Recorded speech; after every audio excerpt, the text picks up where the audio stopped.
Hello मेरे प्यारे viewers, कैसे हैं आप सभी लोग।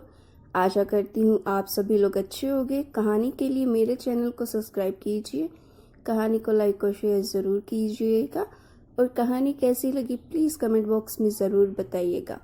कहानी को लेकर कोई भी राय या सुझाव हो वो भी कमेंट बॉक्स में ज़रूर दीजिएगा। तो शुरू करते हैं हम आज की अपनी कहानी। रोहित जोर से बोला, माँ ओ माँ, कब तक मोबाइल पर रील्स देखती रहोगी। मुझे भूख लगी है, खाना दो ना। हाँ बस 2 मिनट में देती हूँ। रोहित की माँ सविता फिर रील्स देखने लगी। 7 साल का चिंटू भी माँ के साथ बिस्तर पर लेटे लेटे रील्स देख रहा था। रोहित ने अपने हाथ से ही खाना निकाल कर खा लिया। रोहित कक्षा 9th में पढ़ने वाला सबसे होशियार व समझदार छात्र होने के साथ खेल कूद में भी आगे था। सबके साथ हंसी मजाक मस्ती करता। घर पर भी सबके लाडला बेटा था। अधिकतर समय सविता मोबाइल पर ही लगी रहती थी। स्कूल से आने के बाद कई बार चिंटू और रोहित स्कूल की बातें माँ को बताते, किंतु सविता उनकी ओर ध्यान नहीं देती। वह मोबाइल ही चलाती रहती। रोहित चिंटू क्या बोलना चाहते हैं, सविता को इससे कोई मतलब नहीं रहता। खाना बनाते समय भी उसकी एक उंगली मोबाइल पर रील्स ही स्वाइप करती रहती और आंखें मोबाइल में ही टिकी रहती। रील्स देख देख कर अब सविता ने भी रील्स बनाना शुरू कर दिया। धीरे धीरे वह घर के काम काज छोड़ अब रील्स बनाने में ज़्यादा व्यस्त रहने लगी। रोहित सोशल साइट का ज़्यादा शौकीन नहीं था। हाँ, पर कभी कभी मोबाइल स्वैप कर देख लेता था। थोड़ी देर बाद वापस अपना खेल या पढ़ाई में लग जाता था। एक दिन ऐसे ही मोबाइल स्वैप करते करते उसकी माँ का वीडियो दिख गया। रोहित हंसते हुए बोला, माँ अब तुम भी वीडियो बनाने लगी हो। माँ मुस्कुराते हुए बोली, हाँ कैसी लगी। रोहित बोला, माँ सब समय बर्बाद करने वाली चीज़ है। तुम इतनी अच्छी सिलाई करती हो वह करो, उसमें तुमको पैसे भी अच्छा मिलता है। माँ तुरंत बोली, हाँ रोहित, पर पैसे तो इसमें भी मिलते हैं। पर माँ आप ऐसा कुछ भी तरीके से वीडियो बनाने से अच्छा है कि सिलाई सिखाने की रील्स बनाओ, कुछ लोग सीखेंगे भी। माँ बोली, अरे बेटा उसमें इतना नाम और पैसा नहीं है, वह कुछ लोग ही देखते हैं, लेकिन जो मैंने रील्स बनाई हैं उसे अधिकतर लोग देख रहे हैं।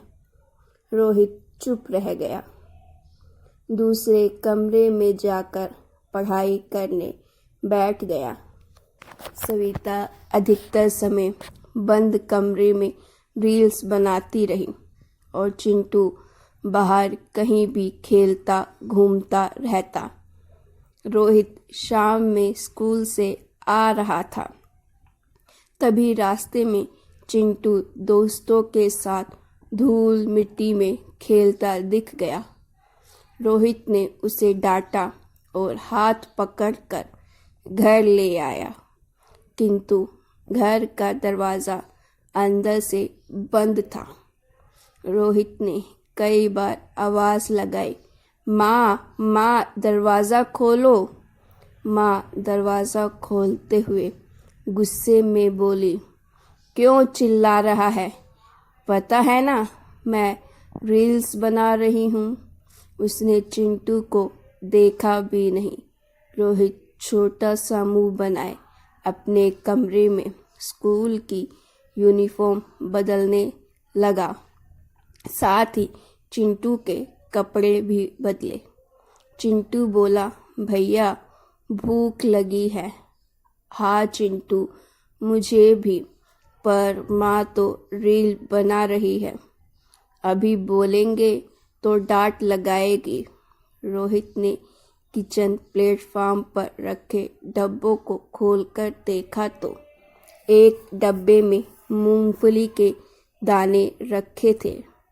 उसने एक मुट्ठी दाने चिंटू को दिए और एक मुट्ठी दाने खुद ने ले लिए और खाते हुए टीवी देखने बैठ गए। कुछ दिनों तक ऐसा ही चलता रहा। रोहित भी अपनी पढ़ाई में व्यस्त हो गया। माँ भी अब अपनी सिलाई छोड़ रील्स बनाने में व्यस्त रहने लगी। रोहित के पिता का तो सोशल साइट से दूर दूर तक कोई नाता नहीं था। वह तो बस अपनी छोटी सी नौकरी में ही व्यस्त रहता था। चिंटू माँ को लाड दिखाते हुए बोला, माँ आज संडे है, पापा भैया की भी छुट्टी है, इडली सांभर और हलवा बनाओ। सविता बोली, अरे चिंटू, कितना ज़्यादा समय लग जाएगा, मुझे रील्स भी बनाना है। प्लीज़ प्लीज़ माँ। ठीक है, आज तुम्हारी पसंद का ही खाना बनाते हैं। सविता ने जल्दी जल्दी इडली सांभर और हलवा बनाकर किचन प्लेटफॉर्म पर रख दिया, फिर रील्स बनाने लगी। चिंटू नहाकर तैयार होकर माँ से बोला, माँ मुझे खाना दे दो। हाँ अभी परोसती हूँ। फिर मोबाइल देखने में लग गई। थोड़ी देर बाद चिंटू फिर बोला, माँ। हाँ बेटा, अभी देती हूँ। कुछ समय बाद चिंटू स्वयं ही किचन प्लेटफॉर्म से थाली में इडली सांभर ने लेगा। तभी गरम गरम दाल की तपेली चिंटू के ऊपर गिर जाती है। चिंटू दर्द से रोते हुए जोर से बोला, माँ माँ, आवाज़ सुन। सविता किचन में गई, देख घबरा गई। उसे तुरंत अस्पताल ले गए। चिंटू के शरीर पर गरम दाल गिरने की वजह से फफोले पड़ गए थे। चिंटू दर्द से रो रहा था। रोहित उसे समझाते हुए बोला, भाई तू जल्दी ठीक हो जाएगा। घर आकर चिंटू के पापा ने सविता को डांट लगाई। वह चुपचाप खड़ी रही। अगले दिन सविता ने चिंटू के साथ भी रील्स बनाई, जिससे उसे कई कमेंट मिले। उसके लाइक और फॉलोवर्स भी बढ़े। कुछ दिनों में चिंटू भी ठीक हो गया। रोहित के कई दोस्त मोबाइल के शौकीन थे। वह रोहित को भी रील्स देखने के लिए फोर्स करते, किंतु रोहित देखने से मना कर देता। दोस्तों की जिद से कभी कभी देख लेता था। रोहित के एग्ज़ाम भी नज़दीक आ गए थे। वह अपनी पढ़ाई को लेकर ज़्यादा सीरियस रहने लगा। अब वह नियमित स्कूल जाना, पढ़ाई करता और चिंटू को भी अपने साथ पढ़ने बिठाता। रोज़ की तरह वह स्कूल जा रहा था।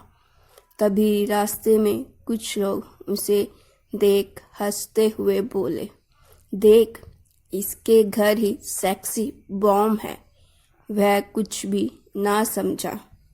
स्कूल पहुंचा तो उसके दोस्त भी उसको देख हंसने लगे। रोहित को आज सबका व्यवहार अजीब लग रहा था। लोग उसे देख बातें कर रहे थे और हंस रहे थे। एक 12वीं क्लास के बच्चे ने तो रोहित को बोल भी दिया, क्या यार, तेरे घर पर तो सेक्सी बॉम्ब रखा हुआ है। वाह, क्या सेक्सी डांस किया तेरी माँ ने, अंग अंग दिखा दिया, बोलकर हंसने लगा। यह सुन रोहित को बहुत गुस्सा आ गया। वह उससे लड़ गया। टीचर्स ने दोनों को अलग किया और लड़ाई खत्म कराई। किंतु रोहित छोटा होने के कारण ज़्यादा घायल हो गया। रोहित का दोस्त बोला, देख भाई, तेरी मम्मी को ऐसी रील नहीं बनानी चाहिए थी। सब लोग गंदी गंदी बातें कर रहे हैं। यह सुनकर भी रोहित कुछ ना समझा। जब उसके दोस्त ने रील्स दिखाई तो उसकी शर्म से नज़रें झुक गई। वह जल्दी जल्दी घर गया। दरवाज़ा ठोकते हुए ज़ोर ज़ोर से आवाज़ लगाई, माँ माँ, कहाँ हो?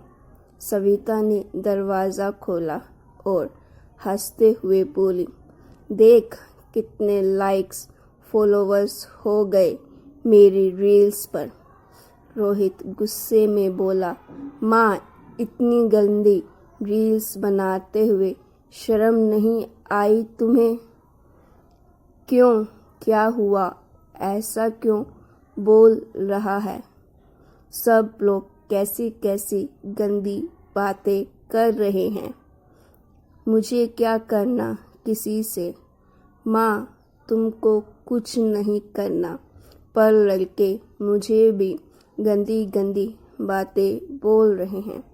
माँ बेटे में बहुत बहस हुई, किंतु सविता लाइक्स, कमेंट्स और फॉलोवर्स में इतनी डूब गई थी कि उसको रोहित की बातें बेफिजूल ही लग रही थी।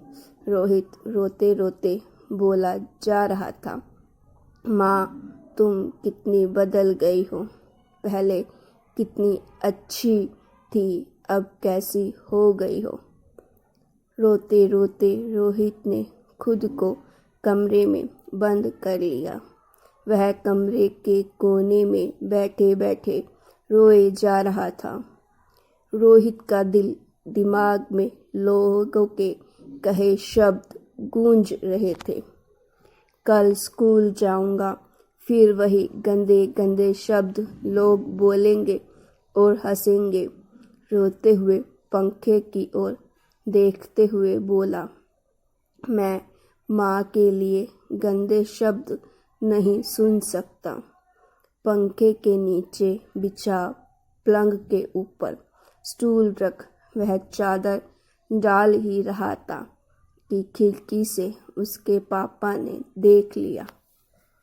रोहित के पापा ने कमरे को जोर से धक्का दिया और रोहित को गोद में उठा लिया। आवाज़ सुन सविता तुरंत बाहर आई। रोहित के पापा गुस्से में चिल्लाकर बोले, सविता, तुम्हारा ध्यान कहाँ रहता है? आज मैं ना देखता तो बेटा फांसी लगा लेता। सविता समझ गई थी कि रोहित ने यह कदम क्यों उठाया।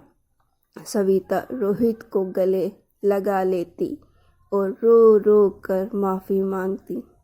बेटा, अब नहीं बनाऊंगी, मैं तुझे खोना नहीं चाहती।